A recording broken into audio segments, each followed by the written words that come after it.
Assalamualaikum warahmatullahi wabarakatuh.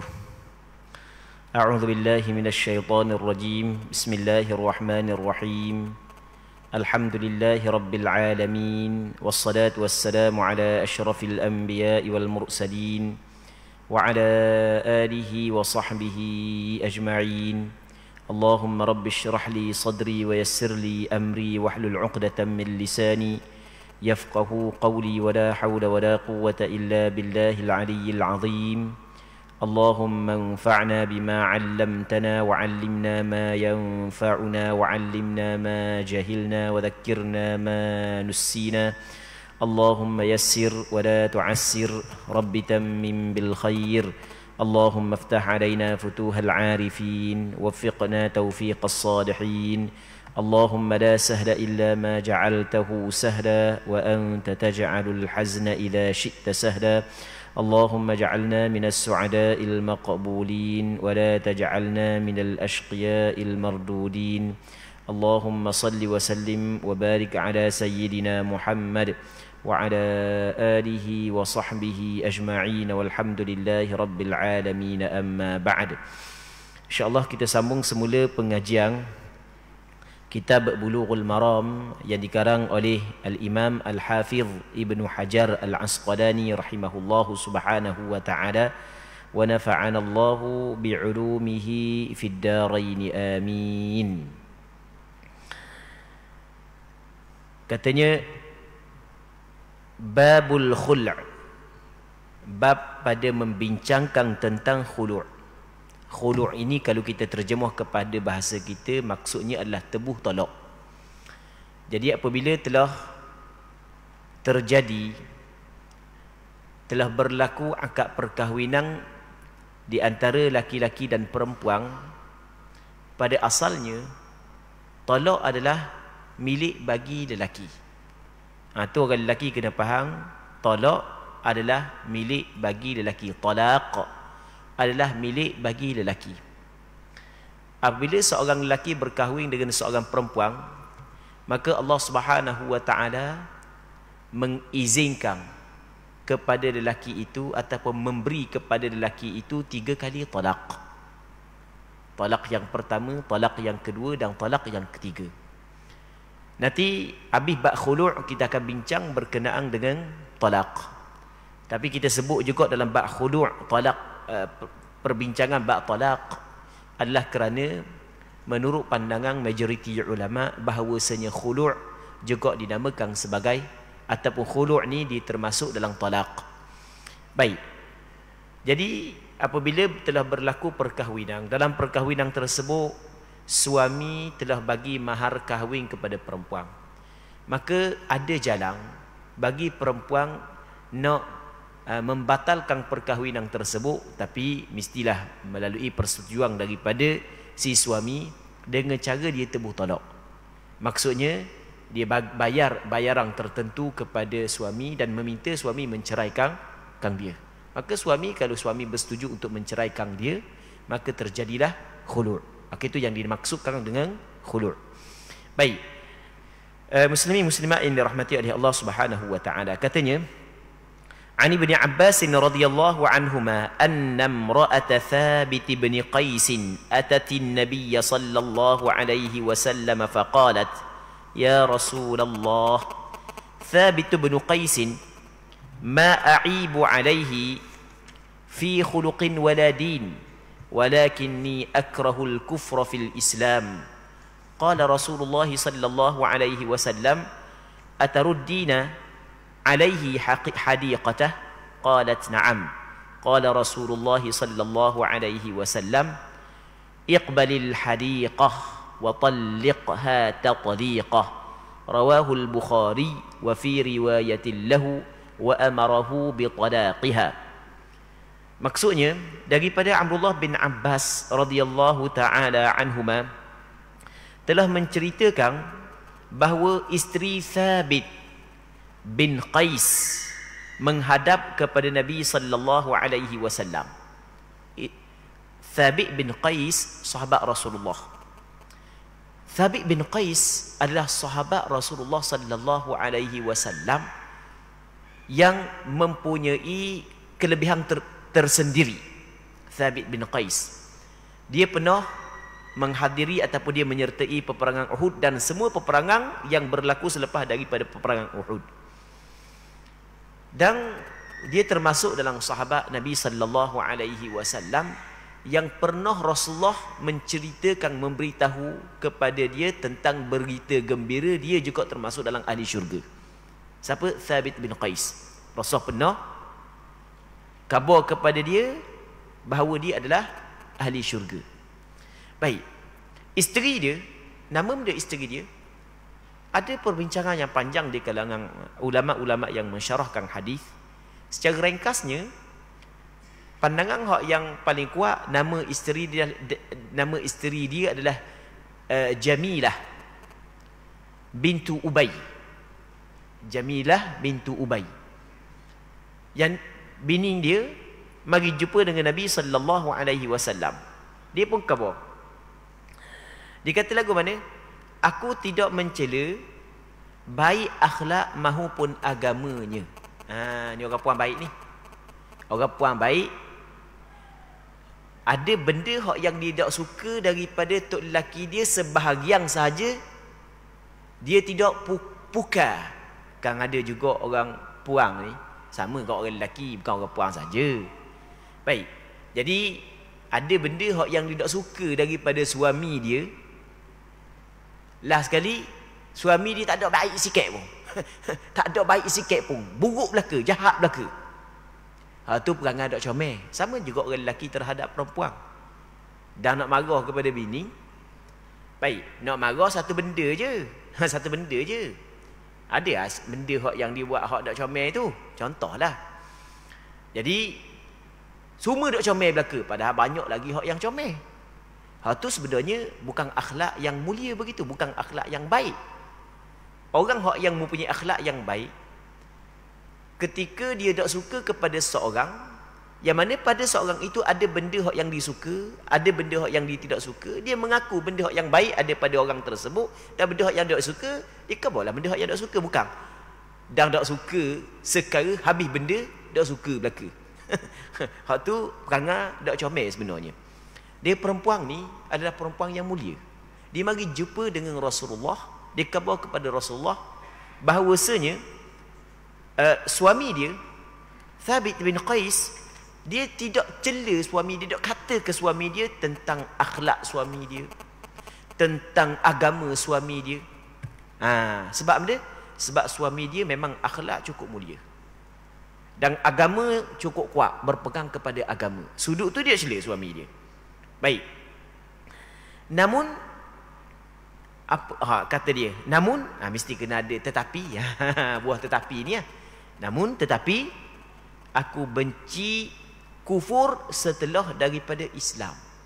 Rasulullah, kalau aku masih lagi menjadi isteri dia, lepas daripada Allah Ta'ala bagi hidayah kepada aku, setelah daripada aku masuk Islam, aku bimbang aku jatuh ke dalam kufur.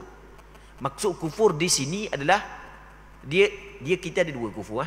Yang pertamanya kufur yang mengeluarkan seseorang daripada agama Islam, kufur yang lawang dia iman. Kufur hak lawang dia iman selagi adalah kufur nikmat. Kita ada benda kufur hak yang lawang dia iman, yang keduanya adalah kufur nikmat.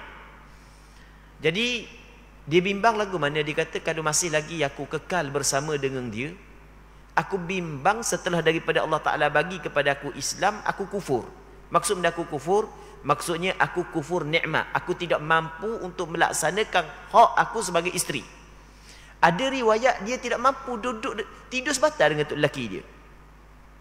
Baik, dah sebab dia tidak mampu. Dalam hadis ini tidak royak. Di sana ada beberapa hadis.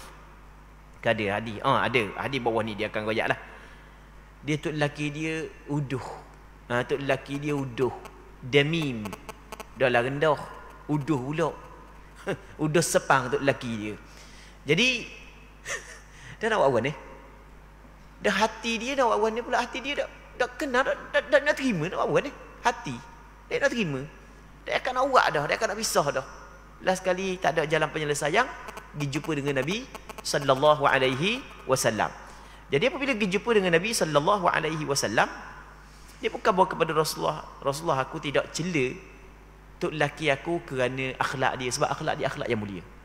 Dan aku tidak cela dia kerana agama dia, sebab dia orang yang kuat berpegang kepada agama. Baik. Dah apa? Dia minta cerai juga ni. Dia nak minta cerai juga ni. Kerana tok laki dia rupa parah, dak comel sangat. Nanti kita akan baca hadis yang berikutnya, dia akan sebut perkataan damim. Siapa ke dia kata lagu mana? Laula makhafatullah, hadis lepas ni.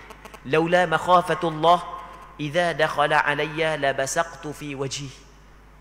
Siapa ke hati aku dah terima tengok dia beci sungguh. Kata dia, kalau tidak takut kepada Allah aku ludah muka dia. Kalau tak takut kepada Allah, tapi kerana takut kepada Allah, aku dah buat benda tu. Jadi tak ada jalan penyelesaian. Ingat nak pisah Rasulullah, maka Rasul tanya dia. Tengok Rasulullah sallallahu alaihi wasallam tanya dia. Rasul kata lagu mana?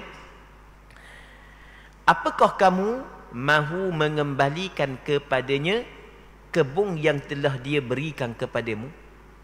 Jadi siapa? Thabit bin Qais, masa dia nikah dengan isteri dia, mahar kahwin dia adalah bagi kebun tu. Bagi kebun, bagi ladang. Ladang tamar, kebun tamar. Baik, luah jugalah. Dia bagi kebun tamar, ladang tamar. Rasul kata kalau gitu boleh tak? Pulangkan kembali kebun dia, ladang dia, boleh tak? Pulangkan kembali. Baik. Maka kata perempuan tersebut, ya, baiklah wahai Rasulullah. Kemudian Rasulullah sallallahu alaihi wasallam khabar pula kepada Thabit bin Qais, terimalah semula kebun hak yang mu bagi kepada isterimu, dan tolaklah isterimu dengan satu tolak. Cerailah dia dengan satu tolak. Hadis ini diriwayat oleh Imam Bukhari. Di sana ada riwayat yang selain daripada Imam Bukhari menyebut Nabi sallallahu alaihi wasallam memerintahkan kepada Thabit untuk menceraikan isterinya. Sebenarnya dalam hadis ini sebenarnya banyak hukum yang berkait dengan khulu', yang berkait dengan tebus talak, yang kita dapat faham daripada hadis ini. Antaranya adalah berdasarkan kepada hadis ini, di sana ada hukum yang dikenali sebagai hukum khulu'. Hukum khulu', hukum dia adalah diharuskan, maksudnya disyariatkan, dibolehkan. Tapi perempuan kena faham, kalau perempuan kalau sahaja-sahaja nak minta khulu' ataupun nak tebus tolak daripada suami dia tanpa ada sebarang keuzuran, tanpa ada sebarang sebab yang diizinkan oleh syarak, maka perbuatan tersebut adalah salah. Sehingga kan dalam hadis yang diriwayat oleh Imam Tirmizi dan beberapa orang ulama hadis yang lain, kata Nabi sallallahu alaihi wasallam, al-mukhtali'at hunnal munafiqat. Kata Rasulullah, perempuan-perempuan hak yang tebuh tolak, mereka ini adalah perempuan-perempuan yang munafik. Rasul kata lagu tu, al-mukhtali'at hunnal munafiqat. Perempuan hak yang tebuh tolak, yang minta suami dia cerai dia dengan bayaran, mereka ini adalah puak-puak munafik. Ada padanya sifat nifak, bukan terkeluar daripada agama Islam, bukan. Perangai tak comel, perangai huduh. Baik. Melainkan kalau ada keuzuran yang diizinkan oleh syarak. Sebagaimana yang berlaku kepada isteri kepada Thabit, yang mana oleh kerana tak boleh nak hidup. Kalau duduk sama juga dia tidak boleh melaksanakan hak dia sebagai isteri, tak tidak sebatal tak boleh. Nak isteri, nak tengok tu lelaki pun tak boleh. Baik.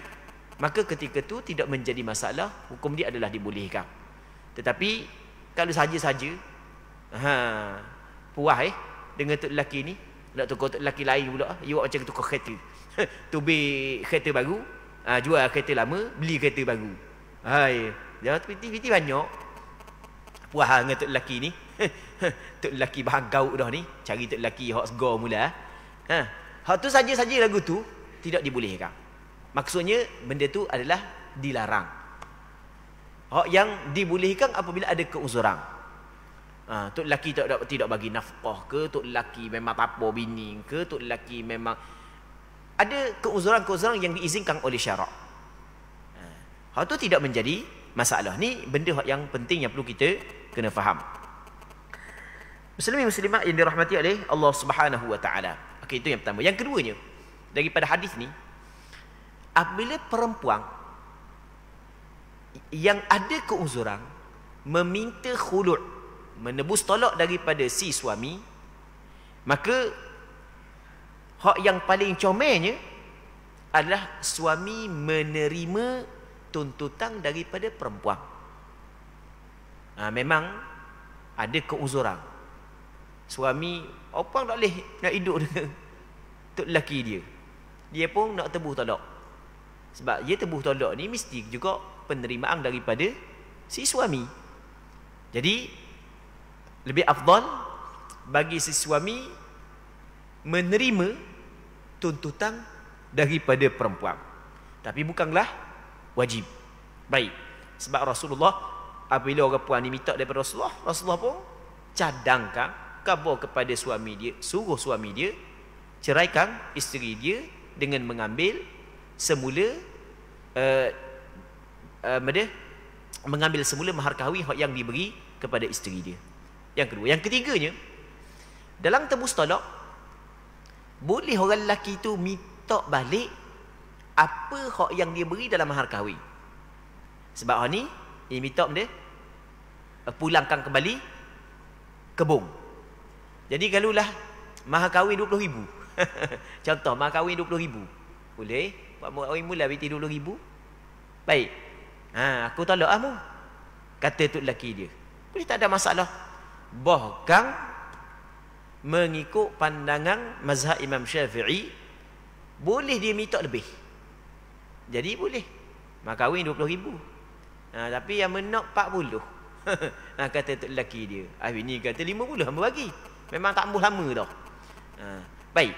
Tidak menjadi masalah. Cuma hak yang paling afdal, dia tidak mengambil lebih daripada apa hak yang diberikan ketika ataupun apa yang diberikan dalam mahar kahwin. Dan kalau nak kurang pun tak apa. Nak kurang pun tak apa. Dan kalau tak ambuh ambil langsung pun tak apa. Cuma kalau tak ambuh ambil langsung, dia panggil tolak biasa je lah. Sebab tebuh tolak ni mesti dengan harta. Baik. Kalau diguna perkataan tolak lah. Jadi kalau diguna perkataan tolak tanpa ada bayaran, maka jadi tolak biasa. Nanti kita akan cerita dalam bab tolak kayak gini. Bab tu. Cuma kalau ada bayaran walaupun sikit kurang daripada mahar kahwin, hukum dia adalah dibolehkan. Muslimin muslimat yang dirahmati oleh Allah Subhanahu wa taala. Kemudian daripada hadis ini kita faham juga khulu' ini mesti dengan lafaz, mesti kena berlafaz, suami berlafaz. Sama ada dengan berlafaz perkataan yang menunjuk bahawa dia menerima tebus talak ataupun menggunakan perkataan talak. Sebab Rasul kata wa talliqha tatliqah, mu kena talak satu talak. Jadi kita faham bahawasanya khulu' mesti dengan benda dengan lafaz. Ni benda yang kita dapat faham daripada hadis ini. Kemudian wali Abi Dawud wa Tirmidzi wa hasanah anna imra'at Thabit bin Qais ikhtala'at minhu faja'ala an-nabiy sallallahu alaihi wasallam 'iddataha haidah. Katanya menurut riwayat Imam Abu Dawud dan Imam At-Tirmidzi bahawasanya, dan hadis ini dinilai hasan oleh Imam Tirmidzi, bahawa isteri Thabit bin Qais mengajukan khulu' kepadanya, maka Nabi sallallahu alaihi wasallam menjadikan masa iddahnya hanya dengan sekali haid. Jadi di sana ada riwayat mengatakan iddah dia adalah sekali haid sahaja. Maka segelintir ulama, ada pandangan sebahagian daripada ulama yang mengatakan bahawasanya apabila perempuan itu telah ditolak oleh suami dia melalui tebuh tolak, maka iddah dia adalah sekali haid sahaja. Tapi ini bukan pandangan majoriti ulama. Adapun mengikut pandangan majoriti ulama, Termasuklah pandangan mazhab Hanafi, pandangan mazhab Maliki, pandangan mazhab Syafi'i, pandangan mazhab Hambali, pandangan yang kuat dalam mazhab Hambali, bahawasanya iddah perempuan yang mengambil khulu' daripada suaminya sama dengan perempuan yang dicerai oleh suami dia macam biasa, sama je. Maksudnya kalau dia masih lagi datang haid, iddah dia adalah 3 kali suci. Antara dalil bagi pandangan majoriti ulama adalah perkataan Rasulullah tu, wa talliqha tatliqah. Rasul suruh tolak dengan satu tolak. Jadi dinamakan khulu' sebagai talaq. Dan dalam Al-Quran Allah Taala menyebut wal mutallaqatu yatarabbasna bi anfusihinna thalathata quru. Perempuan hak yang dicerai oleh suami dia hendaklah dia beriddah, dia menanti selama 3 kali suci. Baik. Jadi majoriti ulama mengatakan iddah dia juga 3 kali suci. Kemudian katanya wa fi riwayati Amr bin Shu'aib an abihi an jaddihi 'inda Ibn Majah anna Thabit bin Qais kana damima wa anna imra'atahu qalat laula makhafatu Allah idza dakhala alayya la basaqtu fi wajhi. Maksudnya Ibn Majah telah meriwayatkan melalui Amr bin Shu'aib daripada ayahnya, daripada datuknya, bahawa Thabit bin Qais adalah seorang lelaki yang buruk rupanya. Uduh, ada comel, uduh sangat. Siapa? Thabit bin Qais. Dan isterinya mengatakan, seandainya aku tidak takut kepada Allah, jika dia masuk hendak menggauliku, nescaya aku ludah ke mukanya. Tapi oleh kerana takut kepada Allah, tak suka sangat tau sampai tahap tu.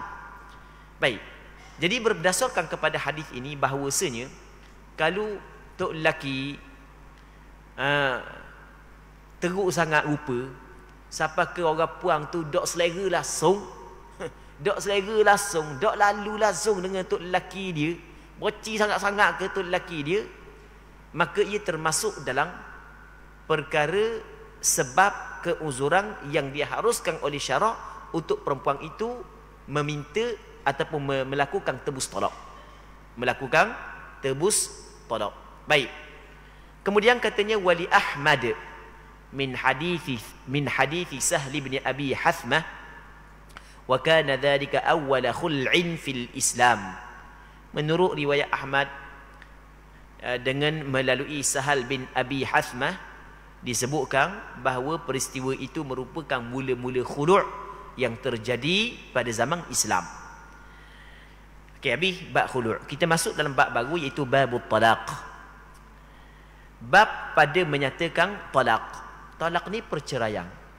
Jadi apabila berlaku perkahwinan, maka agama kita menjadikan jalan untuk untuk pasangan suami isteri itu keluar balik daripada hubungan perkahwinan. Jalan untuk keluar itu dinamakan sebagai talaq. Baik. An Ibn Umar radhiyallahu anhuma qala Rasulullah sallallahu alaihi wasallam abghadul halal 'inda Allah at-talaq. Rawahu Abu Dawud wa Ibn Majah wa sahhahu al-Hakim wa rajjaha Abu Hatim irsalah. Maksudnya daripada Abdullah bin Umar radhiyallahu taala anhuma telah mengatakan bahawa Rasulullah sallallahu alaihi wasallam pernah bersabda, perkara halal yang paling dibenci, yang paling tidak disukai oleh Allah ialah talaq. Hadis ini diriwayat oleh Imam Abu Dawud, Imam Ibn Majah, dinilai sahih oleh Imam Hakim. Namun Imam Ibn Hatim lebih cenderung menilai hadis ini sebagai hadis mursal ataupun hadis yang terputus sanad. Jadi hadis abghadul halal indallahi talaq, ulama berbeza pandangan adakah hadis ini sahih ataupun tidak. Ada sebahagian mengatakan hadis ini bukanlah hadis sahih, namun ada sebahagian yang lain mengatakan hadis ini adalah hadis yang sahih. Baik. Jadi maksud hadis ini dia, perkara yang halal yang paling tidak disukai oleh Allah adalah talaq. Perkara yang halal yang paling tidak disukai oleh Allah Subhanahu wa taala adalah talaq. Jadi berdasarkan kepada hadis ini, yang pertama bahawasanya kita dapat faham bahawasanya talak adalah perkara yang disyariatkan. Maksudnya perkara yang ada dalam agama kita. Apabila berlaku perkahwinan, boleh merungkai balik perkahwinan tersebut dengan talak. Okey, itu yang pertama. Yang keduanya, kalau tidak ada sebarang uzur syar'i, maka hukum talak adalah makruh. Hukum talak adalah makruh kalau sekiranya tidak ada sebarang uzur syar'i. Sebenarnya hukum talak, ulama fiqh membahagikan kepada 5 hukum. Adakala hukum talak itu wajib, adakala hukum talak itu sunat, adakala hukum talak itu harus, adakala hukum talak itu makruh, dan adakala hukum talak itu adalah haram. Ada beberapa hukum yang melibatkan talak. Sebagai contoh, talak yang haram. Bila kau talak yang haram, iaitu talak bid'i. Talak bid'i adalah seorang lelaki menceraikan isteri dia ketika isteri dia sedang dalam keadaan haid. Isteri dia telah disentuh oleh dia dalam keadaan haid, bukan tebus talak, kemudian dia menceraikan isteri dia, maka hukum dia adalah haram. Baik, hak makruh, hak yang kita cerita tadi, tak ada benda-benda pun dia talak, maka hukum dia adalah makruh. Baik, kata dia lagi, wa ani ibn Umar radhiyallahu anhuma annahu talaqa imra'atahu wa hiya haidun fi ahdi Rasulillah sallallahu alaihi wasallam fasa'ala فسأل عمر رسول الله صلى الله عليه وسلم عن ذلك فقال مره فليراجعها ثم ليمسكها حتى تطهر ثم تحيض ثم تطهر ثم إن شاء أمسك بعد وإن شاء طلق بعد أن يمس فتلك العدة التي أمر الله أن تطلق لها النساء متفق عليه. Maksudnya daripada Abdullah bin Umar. Abdullah bin Umar bin Al-Khattab radhiyallahu taala anhuma adalah salah seorang daripada sahabat Rasulullah. Abdullah bin Umar adalah salah seorang daripada sahabat Rasulullah yang cukup kuat berpegang dengan sunnah Nabi sallallahu alaihi wasallam. Antara sahabat yang cukup kuat mengikut sunnah, mengikut jejak langkah Rasulullah adalah Abdullah bin Umar bin Al-Khattab radhiyallahu taala anhuma. Dan dia juga termasuk di dalam kalangan sahabat yang alim.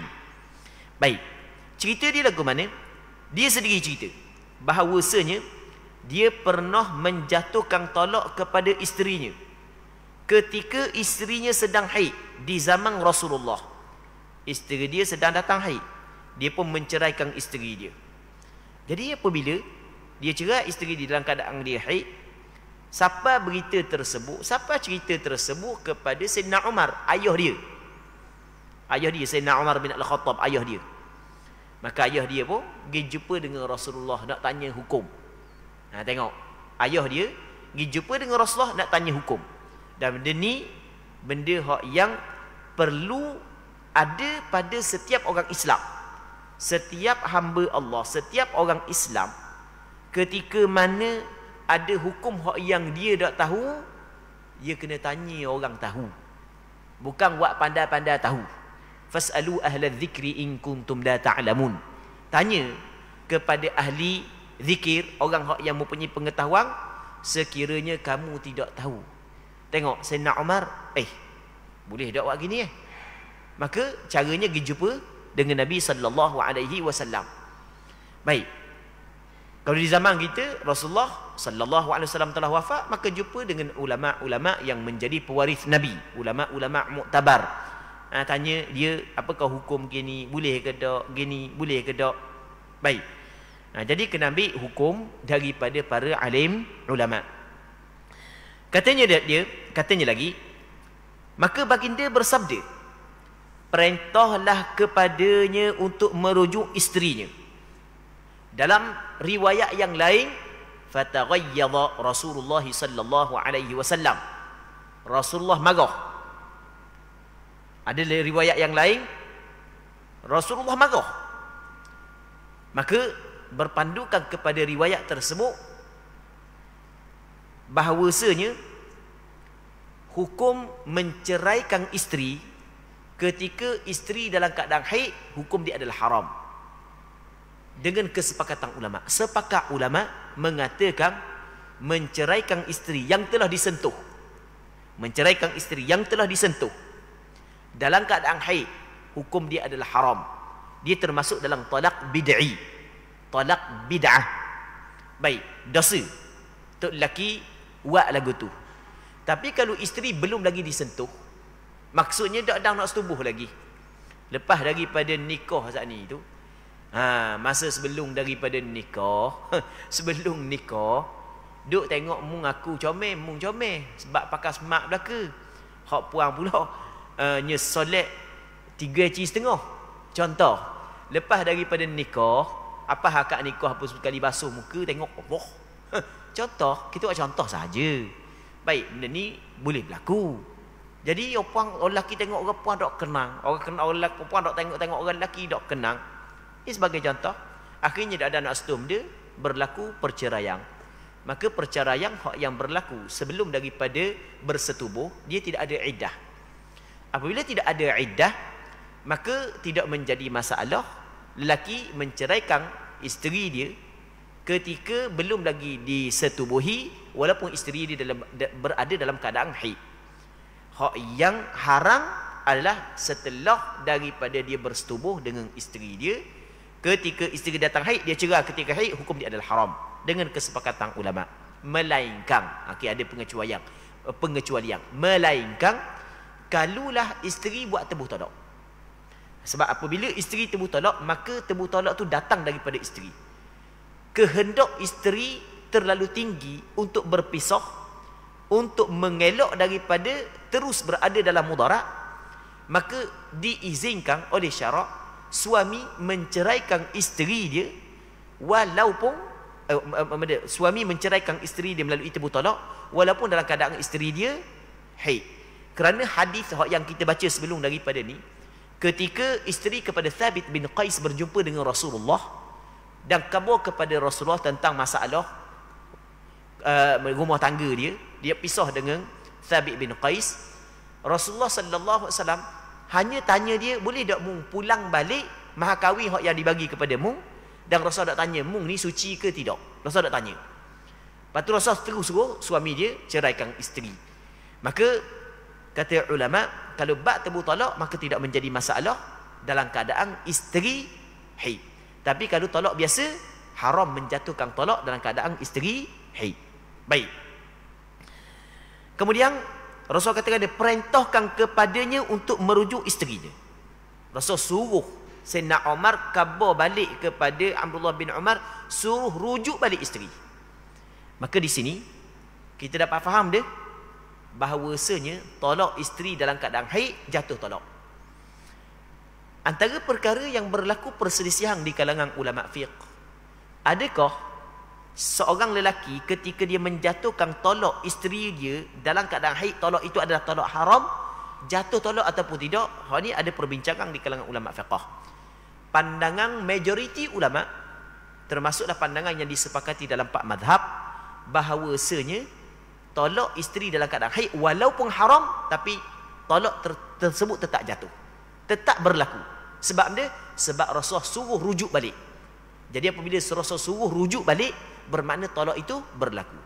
Baik, okey, itu yang pertama. Yang keduanya, apabila talak berlaku dituntut, bahkan sebahagian daripada ulama mengatakan wajib kepada suami tersebut rujuk balik isteri dia. Isteri yang dijatuhkan talak dalam keadaan haid setelah daripada disentuh suami dia, dituntut, sebagian ulama kata wajib rujuk balik isteri tersebut, wajib rujuk balik. Sebab Rasulullah suruh Sayyidina Umar khabar kepada Abdullah bin Umar supaya rujuk balik isteri dia, dan tetap menahannya sampai suci dan berhaid lagi sehingga suci kembali. Sesudah itu dia boleh tetap menahannya sebagai isteri jika masih menyukainya, atau menceraikannya jika tidak menyukainya lagi. Jadi kalau nak cerai, kata apa hak yang Nabi sallallahu alaihi wasallam sebut adalah mesti kena cerai dalam keadaan suci. Dalam keadaan suci hak yang dia tidak bersetubuh dengan isteri tersebut. Dalam keadaan suci dia tidak bersetubuh. Kalau suci dia bersetubuh, maka juga termasuk dalam tolak yang dilarang. Biar suci hak yang tidak disentuh. Jadi isteri dia datang haid, lepas tu suci. Jangan sentuh lah. Nak tolak lah. Itu maksud dia. Sebelum menggaulinya, itulah masa iddah yang telah ditetapkan oleh Allah Subhanahu wa taala untuk wanita yang diceraikan. Muslimin muslimat yang dirahmati oleh Allah Subhanahu wa taala. Dalam Al-Qur'anul Karim, Allah Subhanahu wa taala berfirman, "Ya ayyuhan nabiyyu idza talaqtumun nisaa fatalliquhunna li'iddatihin." Wahai Nabi, apabila mu nak cerai bini, mu nak cerai isteri-isteri, maka hendaklah mu cerai ketika dia masuk dalam iddah. Masuk dalam iddah menurut pandangan mazhab Imam Syafi'i adalah apabila dia suci. Jadi kalau dia suci boleh mu cerai. Jadi kalau mu nak cerai. Dan dalam hadis ini juga kita dapat faham bahawasanya dalam bab muraja', rujuk isteri, dalam hadis ini kita dapat faham rujuk isteri tidak wajib ada saksi. Antara perkara yang dibincang oleh ulama fiqh adalah adakah disyaratkan ada saksi ketika rujuk isteri ataupun tidak disyaratkan. Hal ini juga termasuk dalam perkara yang dibincang oleh ulama fiqh. Menurut pandangan majoriti ulama, termasuklah pandangan mazhab Imam Syafi'i, adalah tidak wajib ada saksi ketika kita rujuk isteri. Cukup keluar daripada lafaz si suami bahawasanya dia rujuk balik isteri dia, maka isteri dia saat itu telah kembali menjadi isteri dia. Tapi syarat talak tersebut adalah talak raj'i, talak kali pertama, talak kali kedua, sedangkan isteri masih lagi berada dalam iddah. Katanya, wa fi riwayatil li Muslim, murhu falyuraji'ha thumma yutalliqha tahiran aw hamila. Menurut riwayat Muslim disebutkan, perintahkanlah kepadanya untuk rujuk isterinya, sesudah itu dia boleh menceraikannya baik dalam keadaan suci maupun sedang mengandung. Dia kalau nak cerai dalam keadaan suci, jangan cerai dalam keadaan haid, ataupun cerai ketika zahir dah kandungan dia. Ni setengah daripada orang kita, orang yang menggunakan logik akal dalam menetapkan hukum. Kalau berlaku perceraian di antara suami dengan isteri, ketika isteri sedang mengandung, dia kutuk teruk-teruk tok lelaki. Dia kutuk teruk-teruk. Tambah-tambah kalau jenis orang-orang yang dikenali pula cerita masuk dalam Facebook pula, Allah, memang kutuk habis-habisan tok lelaki. Zalim tok lelaki, jakak tok lelaki. Sebab cerai isteri dalam keadaan isteri mengandung apa semua sekali. Baik. Kita kena faham bahawasanya agama ini bukanlah berdasarkan kepada logik akal. Agama adalah berdasarkan kepada dua wahyu, Quran dan hadis, menurut kefahaman ulama mu'tabar. Rasulullah sallallahu alaihi wasallam memerintahkan kepada Sayyidina Abdullah bin Umar bin Al-Khattab, kalau nak cerai isteri, sama ada cerai dalam keadaan suci ataupun cerai ketika zahir dah dia mengandung. Jadi cerai ketika zahir mengandung adalah talak, bukan talak bid'i, talak yang diharuskan, talak yang dibolehkan. Dah nyanyi kepada isteri, nyanyi kepada isteri, dak nyanyi kalau orang tu melaksanakan segala hukum yang diperintahkan oleh Islam. Kerana isteri yang sedang mengandung diwajibkan kepada suami dia, bekas suami dia. Isteri yang sedang mengandung, yang diceraikan oleh suami, diwajibkan kepada suami dia memberi nafkah kepada isteri tersebut sehingga bersalin. Jadi ada hukum hakam yang membela si isteri tersebut. Sebab itulah dalam kita nak bercakap kena berhati-hati. Sebab ada orang kita ni banyak menggunakan logik akal. Jadi kalau nampak sesuai dengan akal dia, hak tu hak betul. Kalau tak sesuai dengan akal dia, hak tu salah. Tak, bukan begitu dalam kita beragama. Agama adalah berdasarkan kepada dua wahyu, Quran dan hadis, menurut kefahaman ulama mu'tabar. Jadi ada lagi sambungan daripada hadis-hadis ni. InsyaAllah kita tidak sempat untuk kita bincang pada malam ni. Kita akan bincang semula pada minggu-minggu akan datang sekiranya dipanjangkan umur. Jadi untuk malam ni sini dulu, kita mengharapkan apa yang kita bincang pada malam yang mulia ini ada manfaatnya dan ada keberkatannya. Allah Subhanahu wa taala a'la wa adam. Allahumma haqqiqna bittiba'i nabiyyika Muhammadin sallallahu alaihi wasallam zahiran wa batina. Allahumma inna nas'aluka al-ikhlasa fil qawli wal 'amal. Allahumma inna nas'aluka al-ikhlasa fil qawli wal 'amal. Allahumma inna nas'aluka al-ikhlasa fil qawli wal 'amal. Sallallahu ala sayyidina Muhammad wa ala alihi wa sahbihi ajma'in. Walhamdulillahi rabbil alamin.